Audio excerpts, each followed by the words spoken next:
Welcome everyone to our online NPTEL course Environmental Chemistry and Microbiology. This course will be taught by Professor Sudha Goel and myself Professor Anjali Pal.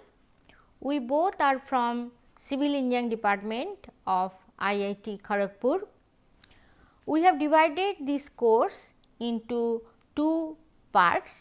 The first part is environmental chemistry that will be taught by me, and the second part is environmental microbiology that will be covered by Professor Sudha Goel. This is my 6th module and 29th lecture, and in my previous modules I have covered acids, bases and salts in the first module. Then in the second module I covered the chemical equilibrium. In the third module I discussed about the chemical kinetics. Then fourth module I discussed about the catalyst and catalytic reactions. In the fifth module I have explained the chlorine chemistry and the nitrogen chemistry, and this is the 6th module where I am covering the radioactivity or nuclear reactions. In my previous lectures I have told you about the fundamentals of radioactivity and the stability of the radio nuclei, why it is unstable, the neutron proton ratio. In this lecture I will cover the following topics. The lecture content is like that: radiocarbon dating, then uses of radiation, uses of isotopes and measurement of radioactivity. Now, radiocarbon dating. In my previous lecture I told you that how the age of a rock or an ore can be determined by using the uranium lead ratio or uranium helium ratio. Here I will tell you also similar thing, but not exactly similar, but very interesting thing I will discuss, and you will see how the carbon 14 can be used for this purpose. Okay. Now, the method was developed by Libby 1945 onwards. They have taken a long time to establish these things. So, that is why this dash is written, and Nobel Prize was given in 1960 to Libby, and Libby. This is used for the to know the age of organic material. In the previous one it is the age of ore, but here it is the organic material. What is the organic material? Say for example, it can be wood, it can be hair, it can be skin, it can be some tissues. Okay. So, you can know how old are they. Say for example, some wood, it is produced long time back, say for example, and it is kept say for example for 30 years, 40 years, even more years. So, when it is produced, that you can determine. Now, the method is based on the accurate determination of the ratio of C14 is to C12. I already told you that carbon has 3 isotopes. I already told that carbon 12, this is the natural one, most common, most abundant. Carbon 14, carbon 12, this is the mass atomic mass number, and of course the atomic number is 6, and this is the 14 carbon 14 C, 14, this atomic mass is 14, and there is another, that is 13 C. But 13 C, the question is given here, is 13 C a radioisotope? You already know what is the meaning of radioisotope. So, here it is given that 13 C is radioisotope or not. No, 13 C is not radioisotope, it is also occurring naturally, and with at a very low percentage 1.3% only, and but it is not a radioisotope, it is not radioactive, but carbon 14 is radioactive. Okay, carbon 14 is radioactive. So, this ratio is to be determined, then we can know the how old this what is the age of this organic materials. Okay. Now, I will explain step by step, it is little bit complicated, but very interesting. Okay. What you see here, in the outer atmosphere, cosmic rays are there, we all know that cosmic rays are there. So, they produce neutrons with very high energy. Okay. So, in the outer atmosphere cosmic rays produce neutrons with very high energy by collision with air. Okay. So, now these neutrons, you know, they can react with nitrogen 14. Nitrogen 14 is the common one, nitrogen 14. So, nitrogen 14, 14 and 7 of course for nitrogen. So, it reacts, these neutrons that is generated, that reacts with nitrogen. This is naturally occurring, everything is not done in some experiment, okay, in the lab, it is naturally occurring. So, neutron they react with the nitrogen to produce 14C, okay, and proton, okay, according to the equation 1. So, this is the equation. Now, this 14C is radioactive. I told you that 14C is radioactive. Here neutron proton ratio is not, although it is light element, but here the neutron proton ratio is not 1. Okay. 14 is to 14 means here neutron is 14 minus 6. So, 8, okay, 8 is to 6, okay, neutron proton ratio. Now, here this is radioactive. Okay. So, this C14 shows beta activity. What does it mean? That means it radiates the electron, beta activity means electron, as shown in equation 2, okay, and it has T half 57, this is approximately 5760 years. This is the half life, okay, half life of this carbon 14. Okay.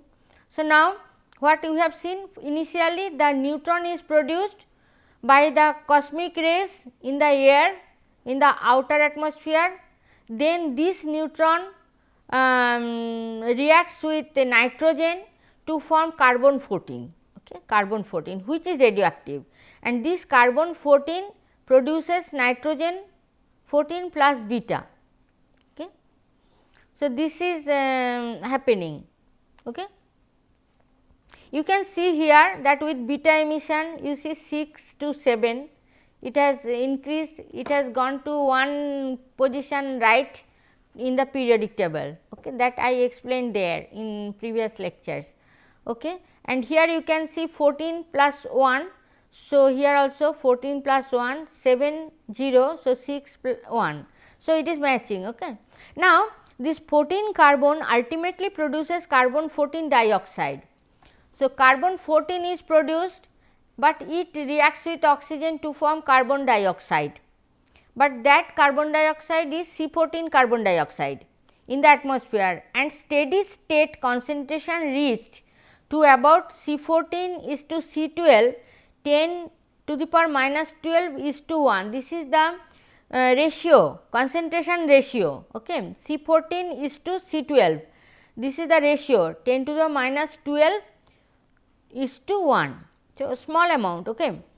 Then this carbon 14 dioxide is taken in and given out by plants, because it is mixed condition, carbon 14 carbon dioxide and carbon 12 carbon dioxide, it is mixed.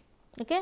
And so plant cannot distinguish, plant is taking the mixture. Okay. So, it is both taking out this C14 carbon dioxide and C12 carbon dioxide, and giving out also C14 carbon dioxide and C12 carbon dioxide. Now, the plant eating animals and human beings, means we plant eating human being, animal means human being, and any animal also they are eating plants. So, there also this ratio is maintained. Okay. When the plant or animal dies, now the thing is starting when the plant dies, wood is coming from a plant, right. So, when the plant dies, the steady state, this is the steady state is disturbed, since fresh intake of carbon dioxide stops. When a plant dies, then it is not taking anymore the carbon dioxide. What is there stored? That is stored. It dies. So, no more carbon dioxide is taken up. Then what will happen? Then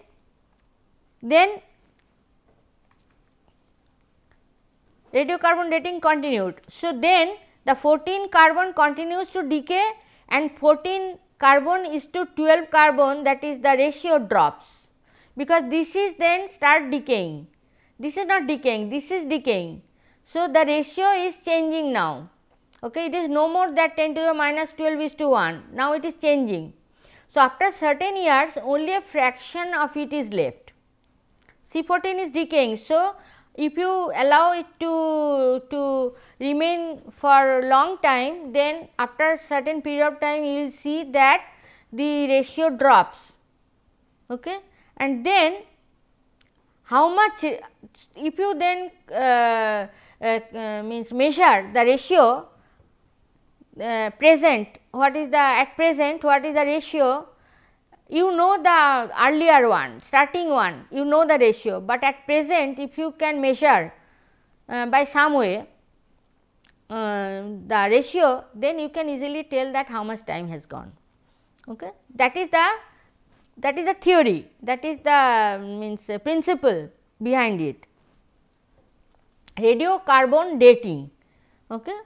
And this, you know, this Libby and his co-workers could test many archaeological samples and could trace 10,000 years of history. They have examined many samples and huge amount of work they have done. Okay. New, it is a new principle, right. And then the Nobel Prize in 1960 was given to Libby. Okay. Now, let us do one problem, then you will understand. What is the problem? A sample of wood has been found to contain C14 is to C12, that is 0.8 times as that in living plant. In living plant how much was there? Now, it is 0.8 times of that. Okay. What is the approximate time elapsed since the plant died? T-half is 5760 years. Okay. So, lambda you can find out 0.693 by T-half, that is the lambda, this is the lambda decay constant. Now, ln n0 by n lambda t. Okay. N0 by n, if in the beginning it is n 1, then now it is how much? 0.8 times as that of the initial. So, 1 by 0.8 is equal to lambda t. So, how much is the t? This much years. So, by doing simple experiment you can find out the age of the wood. Okay.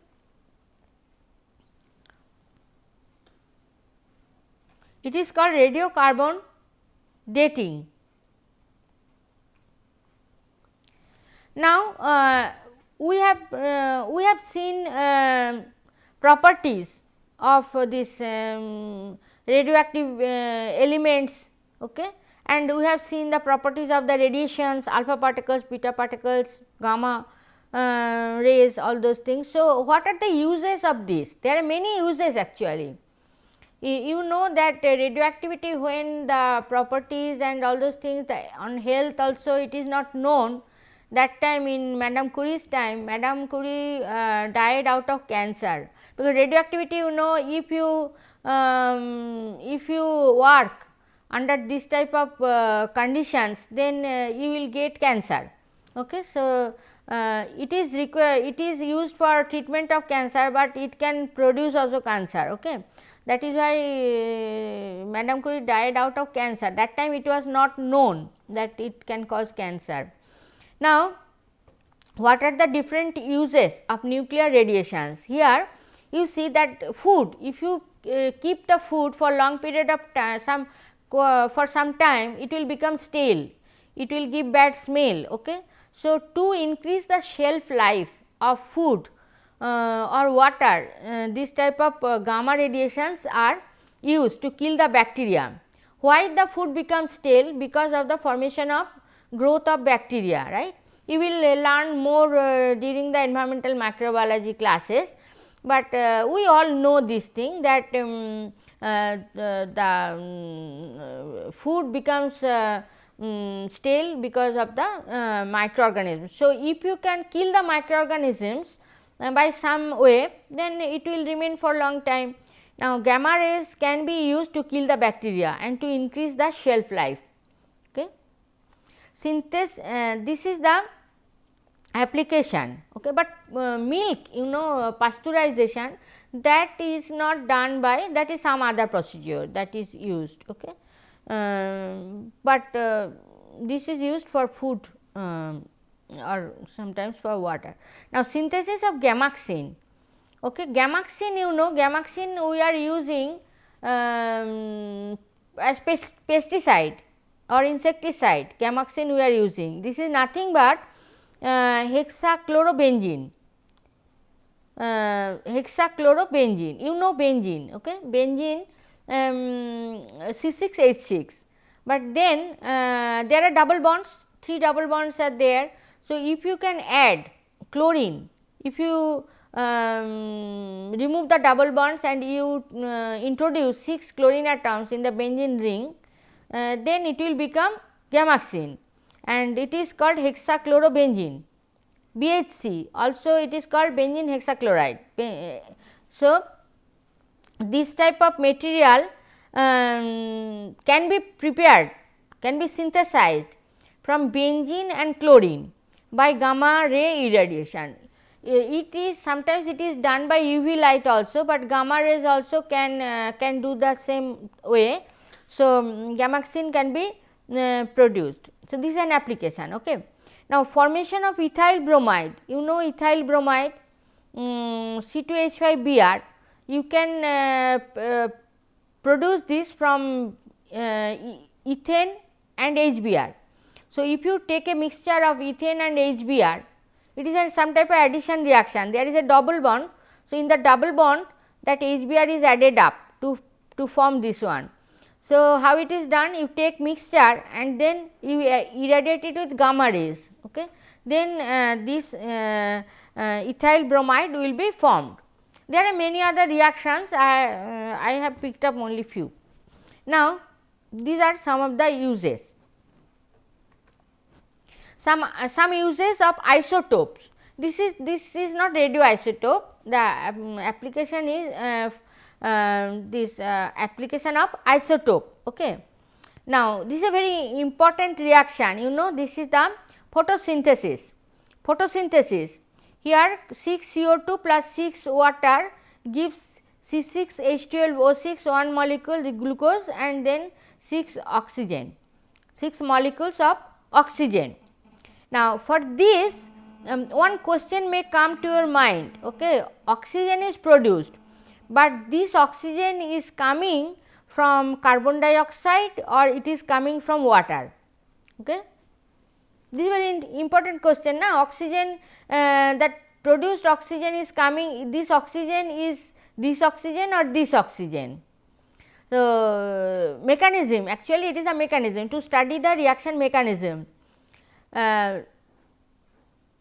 This for this work means to know the mechanism, Nobel Prize to Calvin and co-workers was given, 1961 Nobel Prize was given.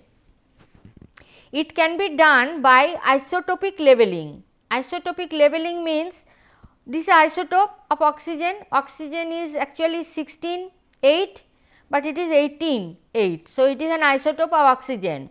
Now, if you level, say for example, this oxygen, you take water with this oxygen O18, okay, and then you allow the reaction to go on, then if you see that this oxygen contains the O18, then you will understand that this oxygen is coming from here. Okay. So, and if you see that there is no O18, even if you use this water labeled with O18, then you will understand that this oxygen is coming from here. So, this experiment is called isotopic labeling, isotopic labeling. Okay. Interesting experiment. Now, here another, you have already learned this esterification and ester hydrolysis. Okay. This is the esterification from a carboxylic acid RCOOH and some alcohol R dash OH, you are preparing the ester RCOO R dash plus water. Okay. Now, question is whether in the water this OH or this OH. So, this also can be done by isotopic labeling. So, for example, you label this oxygen as O18 and then you find out this water, that is produced water, whether it contains the O18 or not. If you see that this contains O18, then this OH is forming the water. But if you see that there is no O18, then this is coming here. Okay. So, but actually what is the mechanism here, depending on the, both can happen, this OH can be this OH or it can be this OH, both are possible depending on the carboxylic acid, this combination carboxylic acid and alcohol. It is not always true that this OH is coming from here, it may come from here also, depending on what acid you are taking and what alcohol you are taking. Okay. But this method is called isotopic labeling. Here it is not radioisotope, but it is isotope. Okay. Now, analytical chemistry also you can use this, here it is radioisotope, okay. Iodine 131. So, silver ion determination, estimation, you know silver, I have told you in my previous modules that silver plus can be precipitated as silver chloride. If you add some sodium chloride, say for example, then it will be precipitated as silver chloride and you can estimate it how much silver is present. But all silver plus is not precipitated actually. So, then what you should do to know accurately, more accurately, you can do something like you can use this to know in microgram level. Actually, by doing silver chloride you can go up to milligram level determination, but here it is you can do by microgram level determination. How? Say for example, you can use Ki, say for example potassium iodide, but labeled with iodine 131. Okay, iodine 131. Now, iodine 131 you can add here to form the silver iodide, and that silver iodide you can take out. Of course, there you have to add some ferric ions to form the ferrous or ferric ions to form the hydroxide of it, so that it can be trapped easily as the precipitate, and then you can estimate. Okay. If you estimate that, then you can easily, and because you have used this iodine 131, so you can easily find out how much silver was there. Means it is a better method in terms of level of detection or level of estimation. Means you can go lower level of detection or determination. So, that is in analytical chemistry. Now, radiochromatography. Chromatography you all know. Chromatography is a method to separate things like some molecules, it can be molecules, it can be ions, okay, to separate it, and then after separation there should be some detection unit, so that you can detect it. But here it is radio chromatography, it is also chromatography, but then that radioactivity is applied. Okay, how? Separation of a number of elements from their mixtures and subsequent identification by the radioactivity. That is why it is called radiochromatography. These Seaborg and co-workers, they have used this technique to separate the trans-uranium elements separation. They have used this technique. So, what is there? In a nutshell, you can tell that separation of a number of elements by chromatography. First chromatographic technique, and then when it is eluted, you know, so in the chromatography what we do, we first adsorb it in some adsorbing column, and then we elute it with solvents, and the things which is present in the mixture, they come out one by one, okay, and then we detect it and determine it. So, here when they are eluted by something, you can use many things for elution. After that, identification of the elements by the radioactivity is done, and a plot of activity against volume of eluent. So, in the x axis you plot the volume of eluent, and you will get sharp peaks for the transuranium element. So, each element will give one peak, sharp peak, that way you will know what is this, and in which eluent it is coming. Okay. So, it is basically separation as well as identification. Okay. Complicated, not complicated, means mechanism is same, but in the normal chromatography we either use some UV visible method or other methods, but here it is radioactivity. Okay. Radioactivity property is used. Now, this is also another type of another application. Now, industrial use, what is the industrial use? You know, thickness of sheets moving on a conveyor belt. You have seen conveyor belt in the airports and many places, shopping malls. So, conveyor belt, thickness of the sheets, it is decayed after some time, it goes means thickness goes thickness becomes less. So, to know this, what it is done is measured by placing thickness of the sheets moving on a conveyor belt is measured. Thickness is measured by placing, this is strontium 90, this is beta emitter, it is radioactive, okay, it gives beta rays, okay, under the belt, and measuring the activity using a detector. So, there is some instrument by which you can see the, you can detect the radioactivity, okay, and then you will know the thickness. So, that is the concept. Now, medicinal use, radioactive iodine 131 for thyroid gland disorder. So, some sodium iodide, say for example, is pushed and then it goes to the thyroid gland, and there it is radioactive. So, it means it cures the disorder. Okay. Radioactive iodine is a beta emitter, the radiation destroys the malignant cells without affecting the normal cells.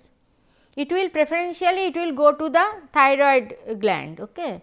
Iodine, na? So, it will go to the thyroid gland, and then there it will because it is radioactive. So, it will give out the beta rays, and then the malignant cells will be killed, but normal cells will not be killed. Now, gamma ray from cobalt 60, cobalt 60 is a gamma ray emitter. So, gamma rays coming out, it can be used for cancer treatment. So, gamma rays are used for cancer treatment, this is also application. Now, this is sodium chloride solution labeled with sodium 24, it is also beta ray emitter. So, what it is done, why it is used? To identify any abnormality in circulation of blood. Circulation of blood, whether there is some abnormality in the circulation of blood, it can be identified. How sodium chloride solution, where the sodium 24 is applied, which is radioactive. So, that is injected in the veins. Okay. After that, if the system is normal, then you should see the activity within 1 hour. You can see the activity in your feet, okay, in the feet, but if there is some abnormality, it will take longer time to identify, to recognize the activity in your feet. Okay. So, that way you will understand, okay, this is normal, your blood circulation is normal, or it is some abnormality is there. So, that is the all those things are medicinal use. So, there are lot of use for those types of radiations. Okay. So, this is some uses of isotopes, some radiation and radioactive isotopes also we have shown. So, radioactivity has lot of applications. Now, measurement, you can tell me how the radioactivity is measured. Radioactivity we cannot see it, right. So, how we can measure it, how we will know that this is radioactive. Okay. So, there are many methods. How radioactivity is measured based on the following properties. They have some property, you have seen the alpha ray have some property, beta ray have some property, gamma also some property. So, based on those properties the measurements can be done. One property is what? Radioactive radiations can affect photographic plates, that we have already seen in the discovery. You know that exposed, the photographic plates were exposed, okay, by the radiations.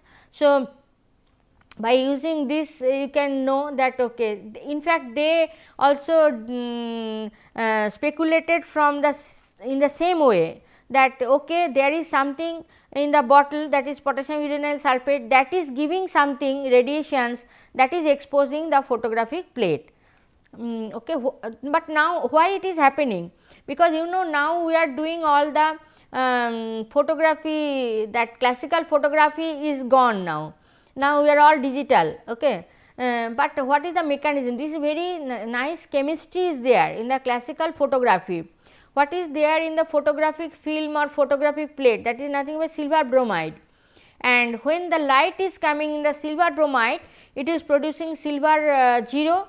Silver zero means silver zero oxidation state, silver zero, and that will produce spots, black spots, and that will see the producing the latent image, black dots it will produce. It is a very nice science, chemistry actually.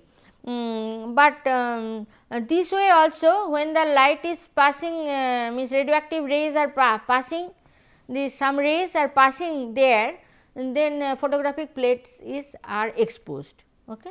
And you cannot stop it by putting any aluminum foil, or by putting any black paper, or by putting some wood, nothing will block these rays. Okay. That thing happened there with Becquerel first time. The another property of radioactive radiation is that it can ionize the gas. It can ionize the gas. So, you will see, I will show you Golddeep electroscope and Geiger-Müller counter. These two are the instruments that by which you can detect or measure the radioactivity, that I will show you later. Another property is radioactive radiations can produce luminescence in substances such as zinc sulphide. This property is most prominent with alpha rays. Okay. It produces bright flash and it can be seen in the dark room with a telescope. Okay. The counted flashes provide the measure of the radiation. So, there is the screen where zinc sulphide is there. Then when these types of rays are coming, then they will produce on the screen, they will produce flash, okay, bright flash, and if you make the room dark, then you can see the flash, okay, and these are nothing but the radioactive radiations. So, this is a property, okay, and by which how many flashes are coming, by which by that you can tell that, okay, how many radiations, how many particles are coming like this. So, this is one method. Another method is there, this is the radioactive radiations, that I will show you the things. Okay. Golddeep electroscope, this is very old thing, Becquerel and and Madame Curie, they have used this thing actually. The these are the thin foils of gold, and this is the rod. Okay, this is insulated. Okay, and there is some air also, but here it is a plate metal. This is metal rod. Okay, metal rod, and this is the some plate. Okay, if you keep some charge here, then charge will go here, and then these two plates, leaves, they are called leaves, gold, actually made of gold, fine, very fine leaves are there. These leaves, because the charge is similar, so they will repel each other. Okay, and they will go like this. But if you bring some radioactive element here, and they will produce some radiations, and then the air, they will ionize the air. Okay, when the air will be ionized, so this one will discharge, they are charged there in the ionized air, and then they will come like this. They will not repel anymore, they will come like this. So this is the by this way they will know that okay, radioactivity is coming from the element. Okay. So this is a old type, but here it is the Geiger-Müller counter, Geiger-Müller tube or Geiger-Müller counter you can use. Here argon gas is there, and there is the this is a tube, okay, metal tube actually, and this is connected, this is the negative electrode, and this is insulated, and this is a wire, metal wire, this is the positive. Okay, this is joined, and high voltage is passed. Now when the beta rays are coming, say for example, then here there is the argon gas. Okay, argon gas is there, so it will ionize the gas, and it will produce positive argons, and then electrons and positive argon gas. Then these electrons will be discharged here, because it is electrons will be discharged here and positive argons will be discharged here. Then you will see some sound, you will listen to some sounds. Okay, so it will be discharged, so you will see some sound. So kit kit kit kit like this. So you will from there you will know how much radioactivity is there. A portable type, you can take it from here to there, and you can put it somewhere to know whether it is there is some radioactivity in some material or not, handy things, and you can count also. So these are the two things. There are other things also, but these are the two things that you can use for measurement and detection of radioactivity. Now, so radioactivity is very important. It has many applications and very interesting properties. Although you have to be very careful when you are using this type of radioactive elements, you have to be very careful, because they can create cancer, they can they are health they produce health hazard also. So that is why you have to be very careful. There are some special dresses also, special goggles also, special equipment, special arrangement also to protect us from this type of radioactive radiations. Okay. These same three books I can refer for this this chapter, and in this lecture we have discussed about the radiocarbon dating, very interesting radiocarbon dating, some applications of radioactive radiations and isotopes, measurements of radioactivity, how we can do, that is also described. Thank you very much.